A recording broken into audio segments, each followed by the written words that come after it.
కూడా 30% పైగా ఉన్నటువంటి మాదిగలకు 9% ఎట్లా ఇస్తారనేది ఆయన ప్రశ్న. సరే దాని గురించి కూడా మాట్లాడదాం. ముందైతే కానివ్వండి, ఇంకా ముందు ఉంది, అసలు మొదలైంది. మనకు ఎలిజిబిలిటీ ఉంటే 30% మన బిడ్డలకు ఉన్నారంటే మనం పెంచమని అడగడంలో తప్పు లేదు. మా పిల్లలకి ఇంకా ఉద్యోగావకాశాలు చదువుకున్న పిల్లలు మాకు ఉన్నారు, మా పర్సెంటేజ్ ఈబీసీలలో వాళ్ళ సంఖ్య తక్కువ ఉన్న వాళ్ళకి 10% ఇచ్చారనేది ఇప్పుడు మా అందరికి కూడా అదే ఇబ్బంది అవుతుంది. ఫ్యూచర్ లో రావచ్చేమో, కానీ అదే కాదు కదా. ఇప్పుడు 30% ఉన్న దాంట్లో మాకు 9% ఎందుకు ఇస్తారంటే ఒక అంశం అయిపోయింది. రెండో దాంట్లో మనం వెళ్ళాలి. ముందు ఇచ్చే అంశం క్లియర్ అయింది, రెండో దాంట్లో ఏమైనా మార్పులు చేయడానికి అవకాశం ఉంది. దానికి ముఖ్యమంత్రి గారు కూడా దాన్ని ఎప్పుడూ నెగిటివ్ చేయడు. ఇప్పుడు రిజర్వేషన్ పెంచుకోవడం అనేది ఆ రాష్ట్రాల పరిధిలో జరుగుతా ఉంది. ఇది రిజర్వేషన్ ఎక్కువ శాతంలో మీ రాష్ట్రాల్లో కూడా ఇంప్లిమెంటేషన్ అయిపోయినాయి కదా కొన్ని రాష్ట్రాల్లో. దాన్ని ఎవరైనా ఆపారా? ఆ రాష్ట్రాల ఇష్టానుసారంగా వాళ్ళు చేయాలనుకున్న దానికి ఎక్కడ అభ్యంతరాలు లేవే. ఎవరైనా అభ్యంతరాలు పెట్టారా? నిజంగా కూడా వెనకబడిన జాతి బిడ్డలు రావాలనుకున్న వాళ్ళు అందరు కూడా దాన్ని సపోర్ట్ చేశారు ఆ రాష్ట్రాల్లో. ఇక్కడ కూడా అలాంటి పరిస్థితే కదా. ఇక్కడ కూడా అందరు కూడా ఎవరు అగెనిస్ట్ గా లేరు. ఎట్లాగైతే తెలంగాణకు అగెనిస్ట్ లేరు, ఆంధ్ర సోదరులు మనకు ఎట్లా సపోర్ట్ చేస్తారా? మాల సోదరులు కూడా ఎక్కడ అగెనిస్ట్ లేరమ్మా. ఈ కొంతమంది దుర్మార్గులు ఇలా చేరి ఇది పూట గడవడం కోసం చేసే ఒక తంతులాగా మార్చారు తప్ప నిజమైన మనసులతో ఆలోచించే వాళ్ళు ఎవరైతే ఉన్నారో మా సోదరులు అటుపక్కన కూడా ఉన్న వాళ్ళు కూడా ఎప్పుడు దాన్ని పెంచి దాన్ని పోషించాలని అనుకోవట్లేదు. వాళ్లకు భయం ఒకటి ఉంది. ఆ భయం ఏంది? మాకు రేపు పొద్దున ఇంకా మా పాపులేషన్ తగ్గట్టుగా మాకు రాలేదన్న బాధ ఇప్పుడు కృష్ణమాది గారు వ్యక్తం చేసిందో వాళ్ళు కూడా వ్యక్తం చేస్తున్నారు. దాన్ని సరిచేయడం పెద్ద విషయం కాదు కదా అంటారు. కానీ మీరు కాంగ్రెస్ పార్టీ నాయకురాలుగా, మాజీ మంత్రిగా మిమ్మల్ని ఈ ప్రశ్న అడుగుతా ఉన్నా. ప్రధానంగా 5-10% లేనటువంటి రెడ్డిలేమో 4 ఉంటారు మంత్రివర్గంలో. ఇంతమంది ఉన్నటువంటి మా మాదిగ బిడ్డలకు మాత్రము ఒకరు మాత్రమే ఉండదు. మేము 2 ఉండాలి కదా మంత్రులు, మాకు 2 ఇవ్వాలి కదా మంత్రి పదవులు అని అంటున్నాడు. ఇస్తారేమో వెయిట్ అండ్ సీ. ఇప్పుడు ఏంటంటే పరిస్థితులు కొత్త గవర్నమెంట్. సరే ఇది ఎంతైనా కూడా ఒకసారి మార్పులు కోరాలంటే కుదిరే పరిస్థితి కాదు.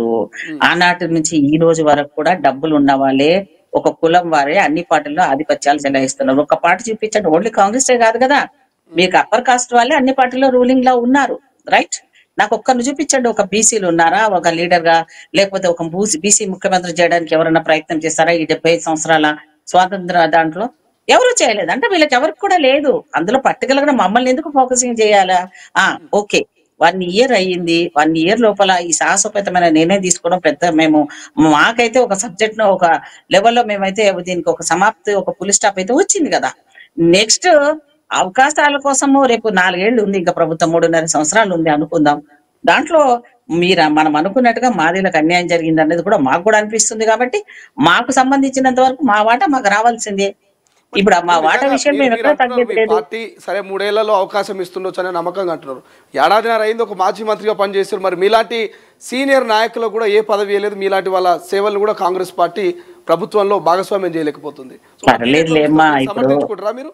ఇప్పుడు నాలాంటి అసలు నిజంగా కూడా నేను ఒక్కదానే ఉన్నా, ఆడబిడ్డ నేను ఒక్కదానే ఉన్నా, ఎటు తిరిగినా నాకు ఇయ్యాల్సిందే. నేను ఫైట్ చేస్తున్నాను, నేమో వదిలిపెట్టాను. నేను ఎవరి బిడ్డను? అంబేద్కర్ బిడ్డనే. నేను కూడా దళిత బిడ్డల్లో ఉన్నదాన్ని, ఈ జాతిలో ఉన్న సదాలక్ష్మి తర్వాత ఉన్నదాన్ని నేనే. అధికంగా చదువుకున్నాను నేనే. ఒక మాజీ మంత్రిగా 2 రాష్ట్రాలకు సంబంధించిన మంత్రిగా చేసిన దాన్ని నేనే. అధికమైన సీనియర్స్ ఉన్నదాన్ని నేనే. సరే, వాళ్ళకున్న దాంట్లో కొత్తగా గవర్నమెంట్ వచ్చినప్పుడు కొన్ని ఈక్వెషన్స్ లో కొన్నిసార్లు మనం వెయిట్ చేయాల్సి వస్తుంది. సీనియారిటీ కాబట్టి కొంచెం పేషెన్సీగా ఉండాలని నేను వెయిట్ చేస్తున్నాను. అంత మాత్రం నాకు రాదని నేను అనుకోవట్లేదు. డెఫినెట్ గా నాకు వస్తుంది, ఇవ్వాల్సిందే అంటున్నాను. నేను అడిగేది ఏంటి? ఏదైనా నాకు కమర్షియల్ గా పోస్టో లేకపోతే నాకు సంపాదించుకోవడానికో నాకు అవసరం లేదు. నేను ఆ రోజు మంత్రిగా చేసినా నేను ₹1 కూడా నేను సంపాదించుకునే ధ్యాసలో నేను వెళ్ళలేదు. నిస్వార్థంగా పనిచేస్తాను. ఈ రోజు కూడా కాంగ్రెస్ పార్టీ ఒక్కటే మా దళితులకు అసైన్మెంట్ భూములు ఇచ్చినా, మా గురించి ఆలోచించే రాహుల్ గాంధీ లాంటి నాయకత్వంలో కాంగ్రెస్ పార్టీ అండదండలు మాకు ఉండాలి, భవిష్యత్తులో ఇంకా కూడా ఉండాలంటే డెఫినెట్ గా కాంగ్రెస్ చేస్తున్న నమ్మకంతో విశ్వాసంతో ఉన్నాను. కాబట్టి మహిళలకు సంబంధించిన 33% రిజర్వేషన్ విషయంలో కూడా ఆ రోజు రాజీవ్ గాంధీ గారు ఉన్నప్పుడే కాంగ్రెస్ పార్టీ నుంచి అది ఇంప్లిమెంట్ అయింది. ఎటు తిరిగినా కూడా ఇప్పుడు ఈ 2 బీసీ సంబంధించిన బిల్లులో కానీ, ఎస్సీ వర్గీకరణ బిల్లులో కానీ మహిళలకు అవకాశాలు రావాలి. అది ఎమ్మెల్సీలు అనుకోండి, పార్టీ ఐసీసీ పోస్టులు అనుకోండి, ఎక్కడ దాంట్లో అయినా సరే ఇవ్వాల్సిన పరిస్థితి ప్రభుత్వంకు ఉంది. ఇప్పుడున్న అన్ని పార్టీలలో కూడా ఇది ఒక మంచి శుభ సూచకం. అంటే 50% ఉన్న మహిళలము మాకు 33 అడగడంలో తప్పులే. అసలు ఈ గోళంతా ఈ ఈబీసీ గోళాలను లేకపోతే కులాల గోళాల పక్కన పెడితే 50% ఉన్న మా మహిళలకి మాకున్న ప్రాతినిధ్యం ప్రకారం 50% రావాలని కోరితే ఏం చేస్తారు అప్పుడు ఈ మొగజాత అంతా కూడా? సో మేమేమంటున్నామంటే 33% బడుగు బలహీన వర్గాలు ఉన్న మహిళలకి ఈసారి రాజకీయంగా అవకాశాలు ఇవ్వమని అడుగుతున్నాను నేనైతే. నా డిమాండ్ కూడా అది.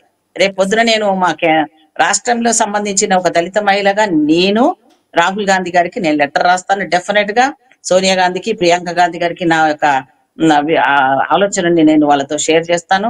ఎందుకంటే మనకు సంబంధించినంత వరకు ఇప్పటి వరకు కూడా మహిళలకు సంబంధించినంత వరకు కూడా మన ఓట్ బ్యాంక్ ను ఫుల్ లెవెల్ అందరు వాడుకున్నారు. ఏమి పని చేయని వాళ్ళు వాడుకుంటున్నారు, కానీ మనము ఇప్పటి వరకు వాడుకోలేకపోతున్నాం, వాళ్ళని అట్రాక్ట్ చేయలేకపోతున్నాము.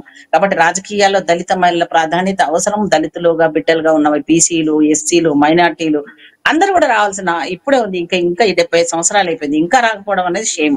అందువల్ల నేనేమంటానంటే నా డిమాండ్ గా నేను రాహుల్ గాంధీ దృష్టికి, అలాగే ప్రియాంక దృష్టికి, ఐఐసి దృష్టికి నేను తీసుకెళ్తాను. నేను పోరాడతాను అవసరం అనుకుంటే. మా మహిళలు కూడా అవసరమే. ఇప్పుడు మీరు చూసినా ఏ ప్లాట్ఫామ్ మీద చూసినా మంత్రివర్గంలో కూడా మహిళల సంఖ్య తక్కువే, లోక్సభలో చూసినా తక్కువే, పార్లమెంట్ లో చూసినా, అసెంబ్లీలలో చూసినా, గతంలో ఉన్న 10 ఏళ్ల మంత్రివర్గంలో కూడా చూసినా మహిళల పర్సంటేజ్ లేదు. కానీ వాళ్ళు నువ్వన్నట్టుగా కొద్ది మంది ఉన్న వాళ్ళకే ఆ అధికారాలు వాళ్ళ పిల్లలకు, వాళ్ళ ఫ్యామిలీస్ కే చెందినాయి. ఇక భవిష్యత్తులో అలా జరిగితే ఊరికే ప్రసక్తి ఉండదు. మేము కూడా మా గళాన్ని ఇప్పించాలనుకుంటున్నా. నేను కులాలకు మతాలకు అతీతంగా పుష్పలీలని దీనికి సాధ్యం వహిస్తుంది. ప్రపంచంలో ఏ మూల ఏ క్షణం ఏం జరుగుతుందో వేగంగా తెలుసుకోవడానికి తొలి వెలుగు వాట్సాప్ ఛానల్ ని ఫాలో చేయండి.